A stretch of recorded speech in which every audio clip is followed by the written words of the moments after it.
ಮಾನ್ಯ ಆಯುಕ್ತರು ಬಸವ ಕಲ್ಯಾಣ ಅಭಿವೃದ್ಧಿ ಪ್ರಾಧಿಕಾರದವರಿಗೆ ಕಳೆದ 3 ವರ್ಷಗಳಿಂದ ನಿರಂತರವಾಗಿ ಬಸವ ಕಲ್ಯಾಣ ನಗರದ ನಿವಾಸಿಗಳ ಪರವಾಗಿ ನಮ್ಮ ವಿಶ್ವ ಹಿಂದೂ ಪರಿಷತ್ ಬಜರಂಗ ದಳದವರು ಐತಿಹಾಸಿಕ ಪರಸ್ಕಟ್ಟೆಯ ಪಕ್ಕದಲ್ಲಿರುವ ಗಣೇಶ ದೇವಸ್ಥಾನ ಮತ್ತು ಮಹಾದೇವ ಮಂದಿರ ಅಂದು ಅಭಿವೃದ್ಧಿ ಹೆಸರಲ್ಲಿ ಕೆಡವು ಹಾಕಿ ಆ ಮೂರ್ತಿಗಳು ಇವತ್ತು ಅಲ್ಲಿಂದ ತೆರವುಗೊಳಿಸಿದ್ದಾರೆ.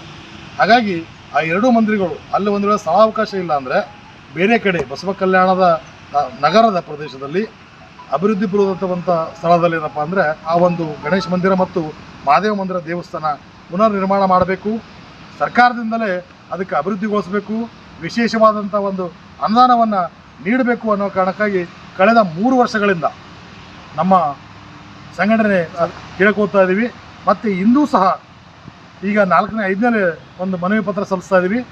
ಇಲ್ಲಿವರೆಗೆ ಹಲವಾರು ಸಲ ಬೇಡಿಕೆ ಇಟ್ಟರೂ ಸಹ ಯಾವುದೇ ನಮ್ಮ ಬೇಡಿಕೆಗೆ ಸ್ಪಂದಿಸದೆ ಕಡೆಗಣಿಸ್ತಿದ್ದಾರೆ ಆಯುಕ್ತರು.